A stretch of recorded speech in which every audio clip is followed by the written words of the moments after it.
My husband of 20 years is cheating on me with our son's 18-year-old girlfriend. I never thought I'd be the kind of person to post here. I've been a lurker for years, shaking my head at other people's chaos, grateful my life felt boring in the safest way. 20 years of marriage will do that to you. Turn the dramatic highs and lows into routines, into grocery lists and soccer schedules, and who's picking up the dry cleaning. I thought boredom was a sign of stability. I thought wrong. I'm 45. My husband, Mark, is 47. We've been together since our early 20s. We met at a friend's barbecue, bonded over bad music and cheap beer, built a life brick by brick. 2 kids, a mortgage, a dog that sheds everywhere. I stayed home when the kids were little, then went back to work part-time. He climbed the ladder at his firm. We argued, sure, but it was always about normal things. Money stress, whose turn it was to cook, why he never put the laundry away. Nothing that screamed, your entire life is about to implode. Our son Jason is 20 and in college nearby. He started dating Lily last year. She's 18 now, a freshman at a local community college, living with her mom. When Jason first brought her home, I remember thinking she was sweet in that awkward, eager way young people have. She called me ma'am at first, which made me laugh and tell her to please stop. She helped clear the table without being asked. She talked about wanting to transfer to a 4-year school, maybe study nursing. Normal, harmless stuff. Mark liked her too. He joked about how polite she was, how kids these days weren't usually like that. I didn't think anything of it. Why would I? The first crack appeared as something so small I almost missed it. Mark started insisting on being home when Lily came over. Not in a controlling way, more like he suddenly took an interest in Jason's life again. He'd ask questions about Lily's classes, her work schedule, her plans. He'd linger in the kitchen while she and I talked. I remember thinking it was nice that he was being more present. Then there were the compliments that made me tilt my head, but not enough to say anything. You look very grown up today, Lily. That colour really suits you, he said them with a smile, in front of everyone. If I felt a twinge of discomfort, I buried it. I didn't want to be the paranoid, middle-aged woman reading danger into nothing. I should have listened to that twinge. The real warning sign came with his phone. Mark was never secretive before. He left his phone on the counter, let the kids borrow it, never bothered with a passcode for years. Then suddenly, it was always face down, always in his pocket. If I reached for it to check the time, he'd grab it first. When I asked about it, he laughed it off. Work stuff, confidential. I wanted to believe him. 20 years trains you to trust by default. One night, a few months ago, Jason came home late and upset. He said Lily had been acting weird, cancelling plans, glued to her phone, defensive when he asked who she was texting. I hugged him and told him relationships at that age can be messy, that communication matters. Inside, something cold settled in my stomach, but I still didn't connect the dots, not yet. The dots connected themselves the night I found the messages. Mark had fallen asleep on the couch with the TV on, his phone buzzing on the coffee table. Over and over. At first I ignored it. Then I glanced at the screen, annoyed, ready to shake him awake and tell him to turn it off. I wish I hadn't looked. I wish I'd gone to bed and lived in ignorance a little longer. The preview showed Lily's name. My brain refused to process it at first. Lily? Like, our Lily? Jason's girlfriend Lily? I picked up the phone, my hands already shaking, and unlocked it with his face while he slept. I hate that I know how to do that now. I didn't read everything. I didn't have to.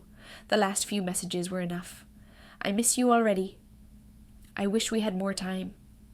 Be careful, don't let her suspect anything. There was a photo too. Nothing explicit, but intimate enough to make my chest seize up. Her in his car, smiling in a way I'd never seen her smile at my son. I felt like I was underwater. Sounds muffled, vision narrowing. 20 years of memories crashed into each other. Our wedding, the births of our children, holidays, fights, makeups, collapsing under the weight of those words. I put the phone back exactly where it was and went to the bathroom to vomit. I didn't confront him right away. I don't know why. Shock, maybe, or the part of me that still wanted there to be some explanation that made this less horrifying. I barely slept that night. In the morning, I watched Mark drink his coffee like nothing had happened. He kissed me on the cheek before leaving for work. I almost laughed at the absurdity of it. For a week, I lived in a fog. I replayed every interaction, every time Lily had been at our house. Every moment Mark had seemed distracted, energized, different. I started noticing things I dismissed before. How Lily avoided my eyes lately, how she left quickly, how Mark always volunteered to drive her home if Jason was busy. I finally confronted Lily first, not because it was logical, but because I couldn't bear looking at Mark without screaming. I asked her to come over while Jason was at work. She showed up nervous, twisting her hands. I told her I knew. At first she denied it, eyes wide, voice shaking. Then she started crying and apologized over and over, saying it just happened, that she was confused, that Mark understood her in ways boys her age didn't. I felt something in me harden then, not just anger, disgust. I told her to leave. I told her to break up with my son and never contact any of us again. She nodded, sobbing, and left. Then I confronted Mark. He didn't deny it. That was almost worse. He said he'd been feeling invisible, that our marriage had become roommates, that Lily made him feel young again. He said it wasn't serious, that he never meant to hurt anyone. He said all the cliches cheaters say, like he was reading from a script. I asked him how long. He said a few months. I asked if they'd slept together.